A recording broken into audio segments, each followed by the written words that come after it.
Deputy speaker के लिए कल श्री केसी वेणुगोपाल और श्री टी.आर. बालू जी आए थे। जो ओथ के दिन ओवैसी ने जो ओथ लिया है, देश को अपमान किया है। संख्या बढ़कर ही इस बार उनका चुनाव जब वो जीतेंगे ओम बिरला जी, तो उसमें संख्या भी आप देखिएगा। पनोरमा ग्रुप, जो सोचता है वो करता है। आपके अपने सपनों का आशियाना।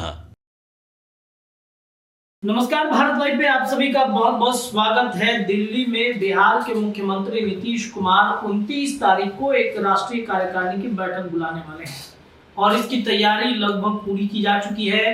नीतीश कुमार कुछ बड़ा फैसला करेंगे, ये चर्चाएं काफी राजनीतिक गलियारे में चल रही है कि नीतीश कुमार कुछ बड़ा करने वाले हैं। उनके पार्टी की तरफ से बहुत सारी चीजें संगठन के अंदर बदलनी है, जिसको लेकर राष्ट्रीय कार्यकारिणी की बैठक दिल्ली में होगी।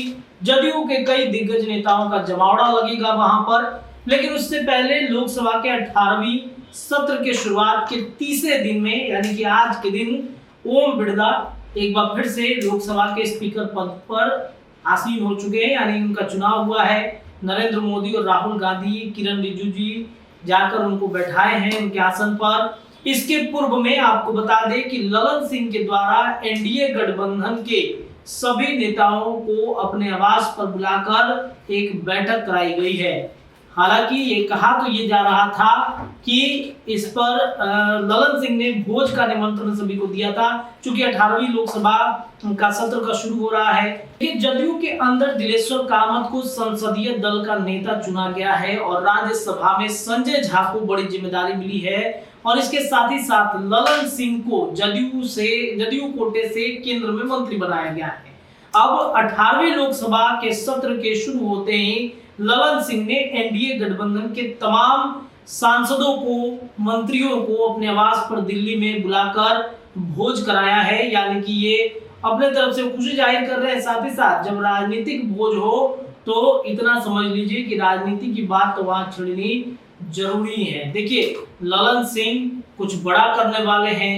ललन सिंह को लेकर जब वहां गठबंधन में कई तरह के सवाल उठने लगे, तब ललन सिंह ने अपना सब कुछ क्लियरिफिकेशन देना शुरू किया था कि मेरे ऊपर लगे सारे आरोप निराधार हैं। कई टीवी चैनल्स पर भी उन्होंने जो है वो मामला दर्ज करा दिया था, जिसके बाद से कहीं ना कहीं चर्चाएं तेज हो गई थी। आखिरकार ललन सिंह के बैठक में क्या कुछ फैसला हुआ है, वो जब वहां से सांसद निकल रहे हैं एक एक करके, तो उन्होंने जो कुछ भी कहा है वो हम आपको तमाम तस्वीरों के साथ छोड़े चलते हैं। जुड़े रहिए, भारत लाइव पर तमाम खबरों के सिलसिले लगातार आपको मिलते रहेंगे। बहुत बहुत धन्यवाद। आप लोग उनको नहीं दे रहे हैं। डिप्टी स्पीकर के लिए कल श्री केसी वेणुगोपाल और श्री टी.आर. बालू जी आए थे। रक्षा मंत्री जी थे, गृह मंत्री जी थे, जेपी नड्डा साहब थे, हम सब लोग वहां थे और उनको ये कहा गया कि डिप्टी स्पीकर का जब चुनाव होगा सभी लोगों से बात करने के बाद तय होगा। वो कह रहे थे कि आज की तारीख में आप ये मंजूर करिए और इसका ऐलान करिए। तो कहीं शर्तों के साथ काम होता है क्या? शर्त के साथ राजनीति नहीं होती है। राजनीति में उन्होंने कहा कि सबसे बात होगी, तो बात होगी जब होगी। विपक्ष में एगो राहुल गांधी है क्या? कांग्रेस पार्टी खाली है? तो इसलिए आज तो देखे नहीं है आपने तृणमूल कांग्रेस का क्या बयान आया कि स्पीकर के चुनाव में उम्मीदवार भी उन्होंने खड़ा किया, उनसे भी राय सलाह नहीं किया। तो इन लोगों का यही तरीका है काम करने का, और लोकतंत्र की बात करेंगे और किसी भी स्थिति के लिए तैयार है। दूसरी बात है कि जो ओथ के दिन ओवैसी ने जो ओथ लिया है, देश को अपमान किया है। फिलिस्तीन जिंदाबाद, जय फिलिस्तीन कहना ये कानूनन अपराध है और उन पर कानूनी कार्रवाई होनी चाहिए। वो देश को सीरिया बना देना चाहते हैं।